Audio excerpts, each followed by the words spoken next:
Awesome, a real rock star welcome. Thank you all. Like Kateri and Rick said, my name is Sarah Hoffman. Joining me today are Sean and Andre. We're here to talk to you about building a product-centric revolution in your organization. Now, when I was listening to Kristen's keynote earlier today, I was thinking, what's one thing that all of the revolutions, the one that she was referring to, all of the revolutions I've learned about in my history classes over the years have in common? And it's that it starts with the people, right? So I have the pleasure of having Andre and Sean here today to talk about just that, people and product centricity within your organization. So without further ado, let's get into it. Sean, Andre, if you'd like to introduce yourselves. Sure. First of all, I didn't know I was actually going to match the furniture or Rick. But my name is Sean Guthrie. I look after technology and e-commerce for Peavey Industries. And I'm Andre James. I am a customer experience director for a company called Spaenur, and we specialize in selling fasteners and fittings. Excellent. So tell us a little bit about what Peavey sells and who they sell to. Yeah, so Peavey Industries, we have the banners of Peavey Mart, Ace Hardware in Canada, as well as Main Street Hardware. And so we're a farm and ranch retailer first and foremost, and we supply products, farm and ranch related products, so everything you can think of from an agricultural perspective to the rural markets within Canada. And as well, we have the Ace banner, and the Ace banner is our dealer group. So we have 250 stores coast to coast in Canada. Wow.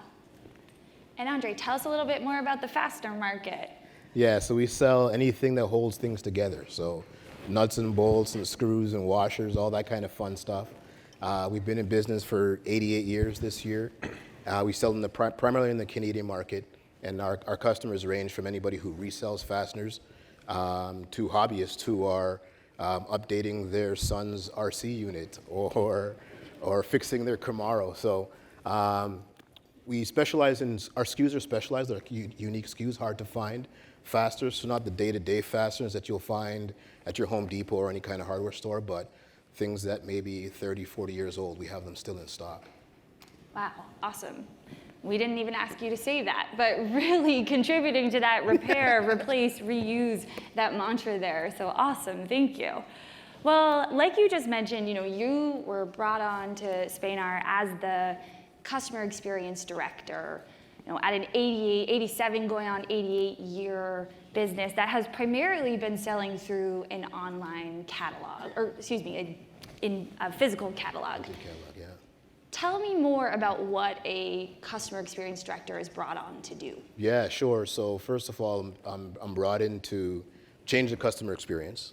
So like you mentioned, we have a 1,700-page catalog that we've been printing and distributing, and that's basically been our entire marketing or customer interaction vehicle for 80-odd years. So how do you change that? I have to digitize that, develop an e-commerce website, curate the products out of that catalog onto a PIM platform to serve the web. So that's my primary responsibility, is just digitizing our organization, then jumping into some digital marketing and possibly taking advantage of some of the marketplaces that you guys showed me that you're plugged into today. Excellent. And Sean, tell us a little bit more about your role and your purview. Yeah, so when I came into Peavey Industries, technology was my purview. It was everything end-to-end from a traditional technology perspective and anything that was digital. And it was last year that e-commerce was added to my role. And it's interesting, they approached me and said, hey, we'd like you to take over e-commerce. And I said, well, that's not a typical role, but it was a great opportunity, right? So somebody talked about opportunity earlier instead of challenges. I think it was cars.com or carparts.com. And it's a fantastic opportunity to be dynamic when it comes to addressing the customer needs. And the e-commerce side of our business is fraught with a lot of legacy technical debt, and we're dealing with some technical debt right now. Actually, that has been going on in my pocket right now, and it's at the same time it presents a lot of opportunities for us to improve the customer experience, and it's been phenomenal. Excellent. Awesome. So to clarify, you were brought on as the VP of Technology and IT and have expanded within really the last year or two to fully own e-commerce. Yeah, end to end, and it's having that control over that P&L is great. It's not only great for the organization, it's great for expanding my breadth and producing value to the organization. It's been great. Excellent. And similarly, Andre, you came in customer experience director with this mission to really digitize Spaenur. Yeah. How has your role in Purview changed? Yeah, sure. So I was basically brought in to oversee e-commerce. And then once e-commerce is established, then get into digital marketing and then other traditional forms of marketing.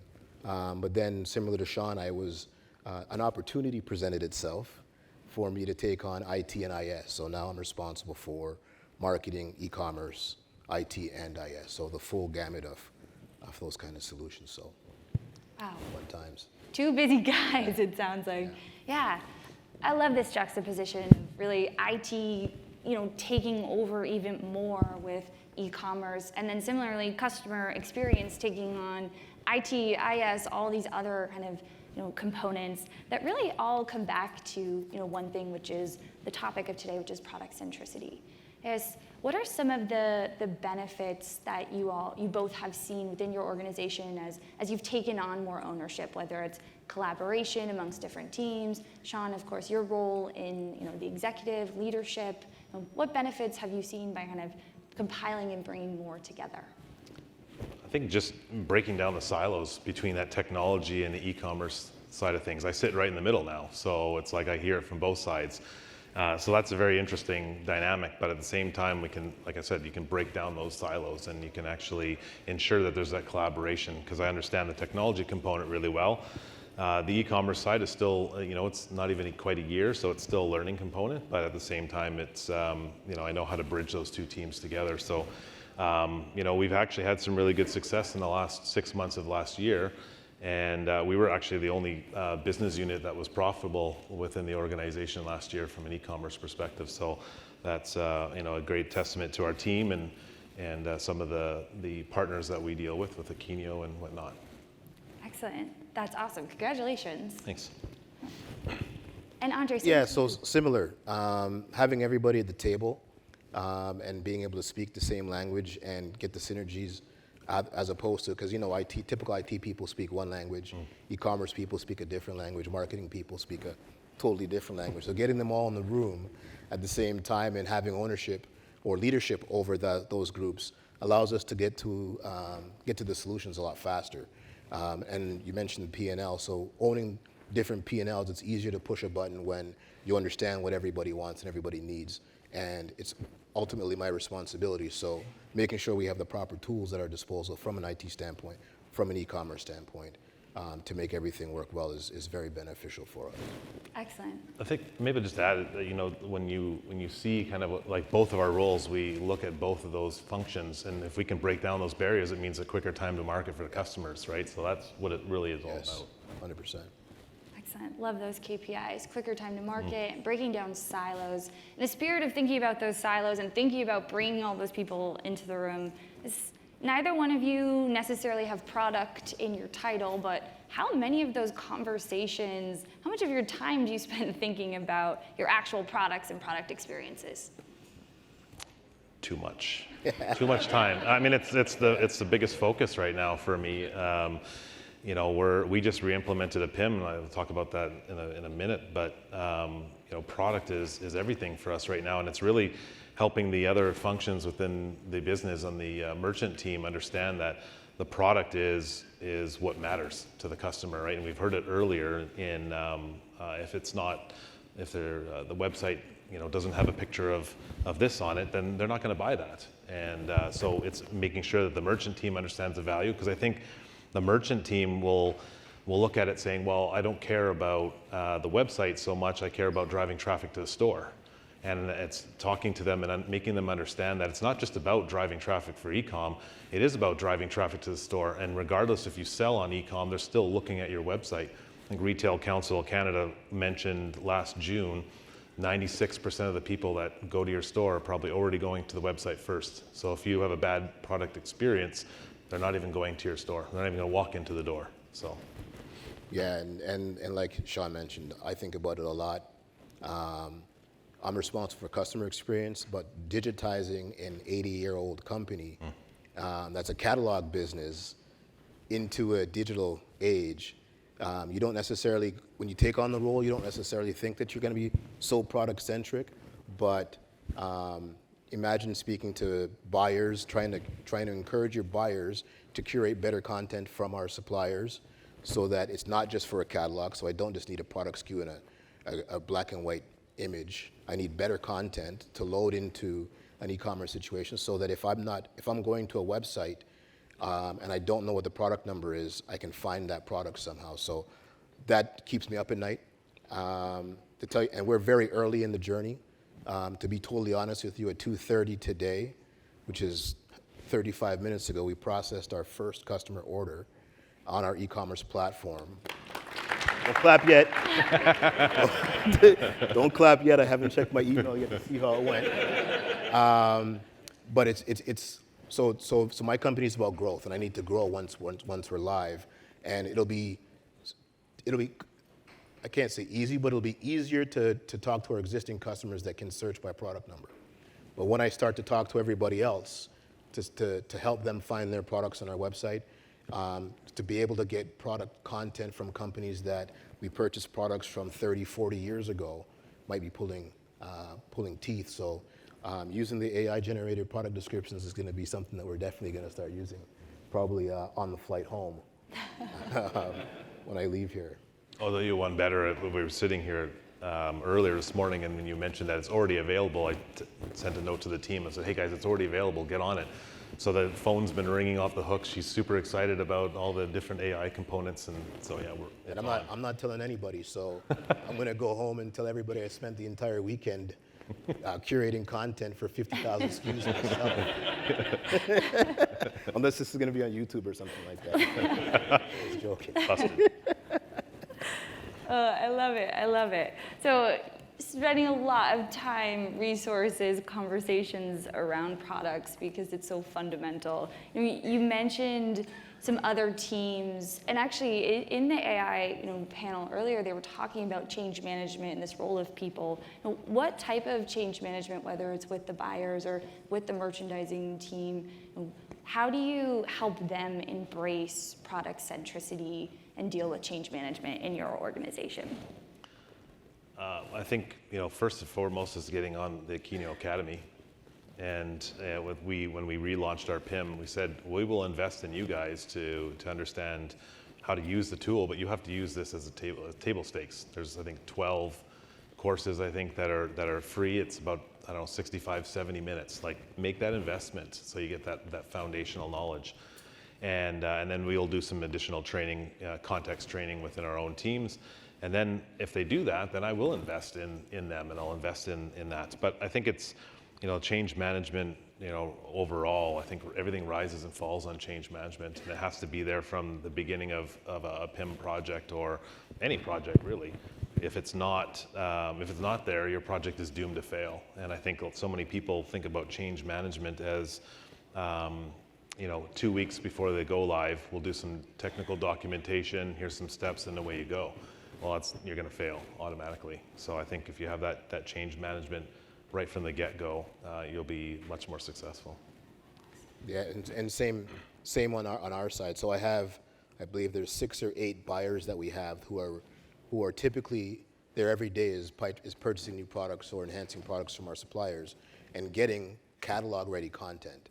Now I have to introduce them, so the Akinio Academy, train them how to use Akinio, sell them on Akinio and the benefits of Akinio, and then start to change their mindset to say, I'm not just gonna get this screw and just say product number 1, 2, 3, but I need all this information. And now we want to expand our market, so we're a Canadian company as well.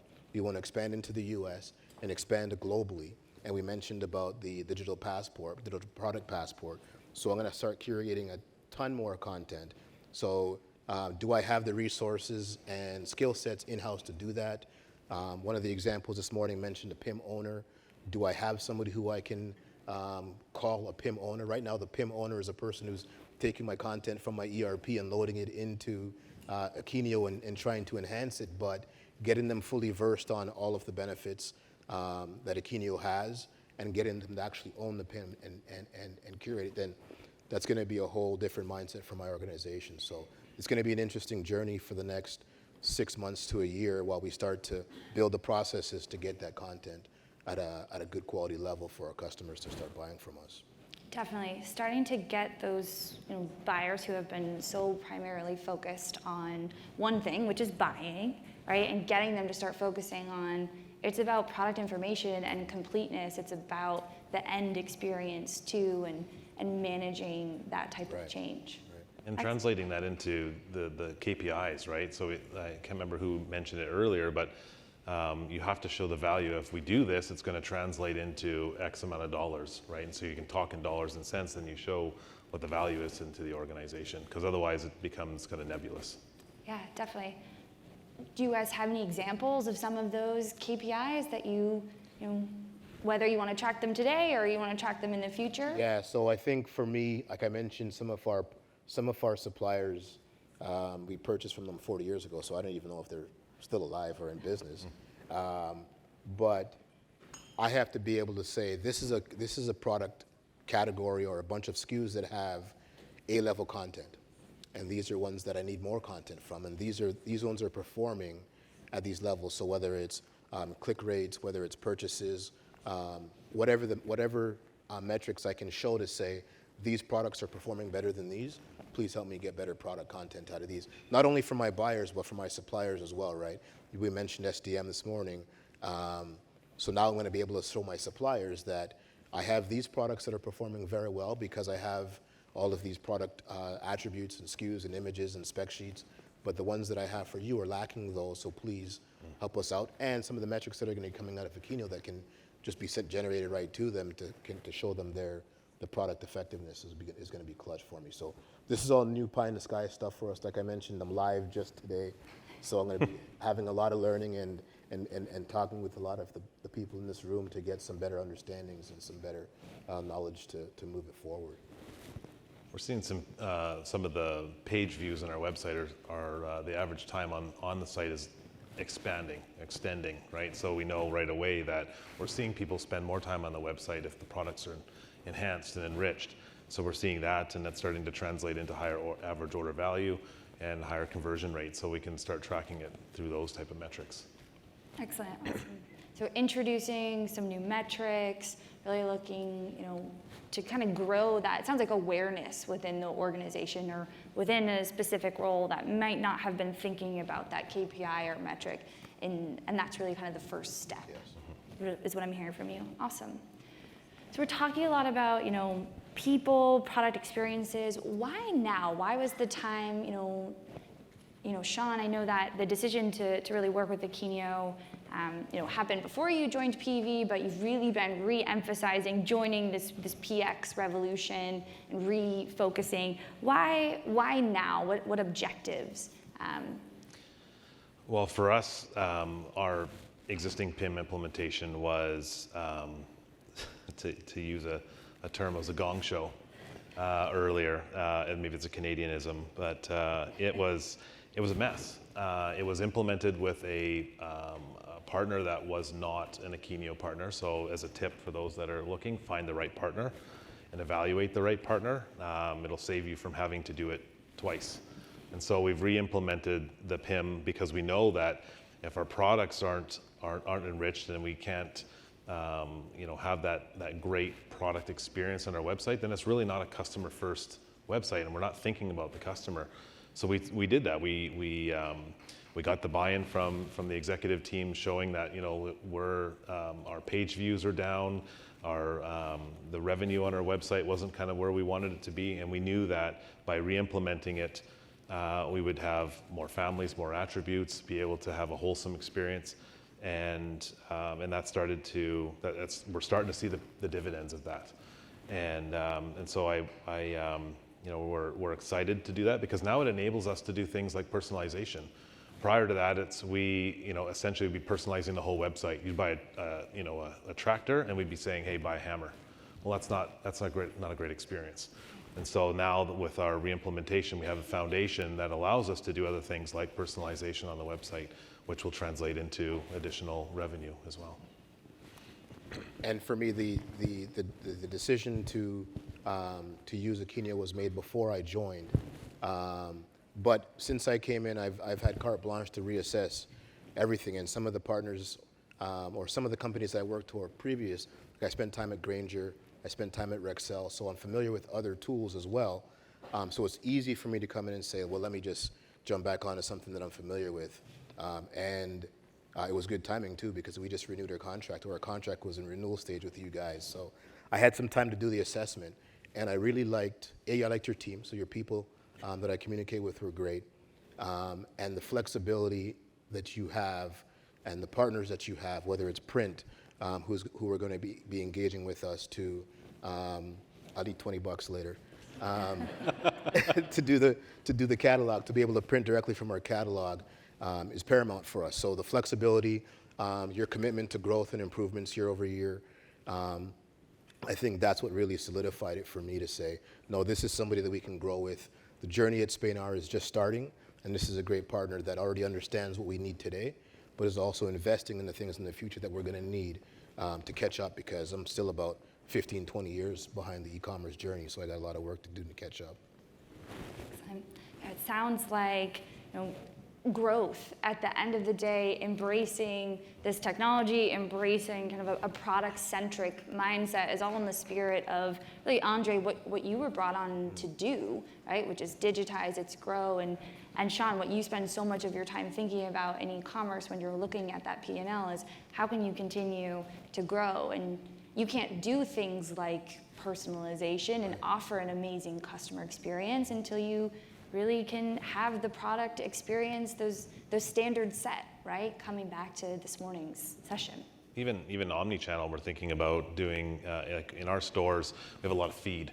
And so that feed is heavy, and so people aren't going to lift that upside down to take a look at what's actually on the bag. So if we can provide QR codes that tie back to our website, that is a great experience. And that way that people will be able to find that information. But then it all stems on actually having that information, right? And if we do and load it into the PIM and into Akinio, then we can double down on that and offer that a great experience. And then from a growth perspective, you mentioned that, so we're primarily a Canadian company, but even within that, we service a small portion of just one province, so a small area. Because we have a retail store there, because we do same-day shipping that you can almost get it that same day, but that limits us from a growth perspective. So we're going e-commerce, we're going digital so that we can expand across Canada, find new customers that look like the customers that we currently do business with, and then of course cross the border and come into the States and sell to some of our customers who are looking for products on our site. Today we have about 1,000 customers coming to our site, and they're spending about 3.5 minutes flipping through 30,000 pages.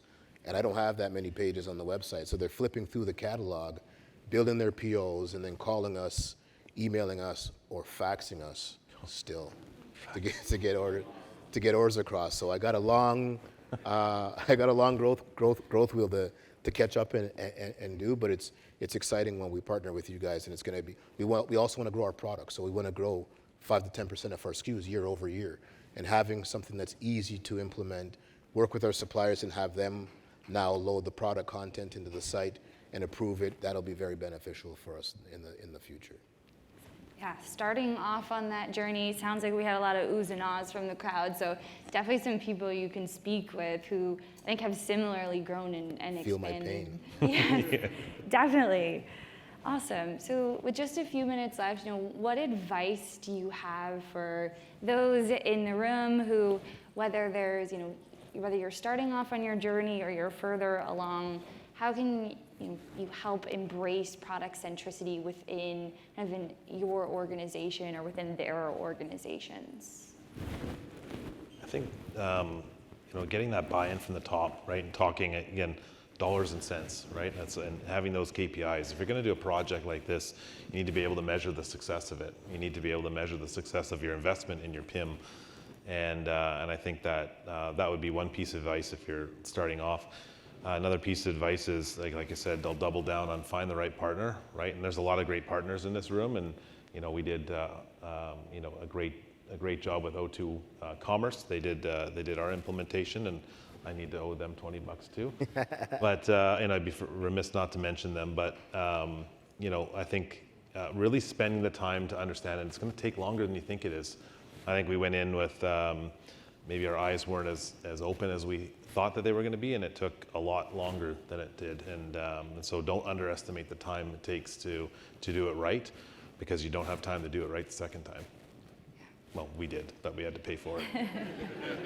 Cost a lot of money. Well, just to mimic that, I would say the number one thing is take the time, right? In a lot of organizations, you don't necessarily have the time because you're kind of getting forced with the deadlines and stuff like that. I mentioned I've worked for some of the companies that were mentioned here earlier, which didn't always allow me the time to do what was always necessary in order to implement. Hopefully none of my former coworkers are here. But the company that I'm with now, they understand what time is, and they said, we've implemented in the organization, take the time to do it right, build it, test it, lab it, pilot it, and roll it out, and then make plans to adjust. So take your time, speak to your teams here, speak to their partners, speak to everybody else here who's going through the same journey, because I can guarantee that if there's 10 companies here, there's 10 right ways to do something differently and do it well. So get those learnings, take the time, and don't be afraid to fail, because as Sean mentioned, I mentioned that we're going live with our first e-commerce customer today, but I'm also switching my e-commerce platform tomorrow. Yeah, so they take your time, do it right, make the right decisions early, and also plan to adjust, because things change pretty quickly as well. Yeah, I think that's perfect. That leads us into our takeaways. A big takeaway for me from speaking with both of you was really about that time. That becoming a product-centric organization, embracing really whether it's digitalization, e-commerce growth, new channels, whatever it is, it doesn't happen overnight. Mm-hmm. So, but it's really impossible to kind of be customer-centric without being product-centric. They go hand in hand. Yeah. Products are the things that you're selling, the things that the customers are engaging with, right? And a product-centric organization, it has to consider people, processes, and technology. You both are a perfect example of actually within your organizations, you own multiple facets of that, because the technology decisions that you make and the people decisions and the org structures, all of that, when you break down those silos and you bring those people together, you're able to embrace and really have a better product and customer experience. And lastly, it's never too late. Right? We've got almost 88 years, first e-commerce. I didn't even know that was happening today, transaction. It's never too late to embrace becoming a product-centric organization. I look forward to having you both on stage with us next year or the year after that to hear all about your learnings from there. So awesome. Thank you again. Thank you all for participating today, and we'll hand it back to Kateri and Rick. Thank you.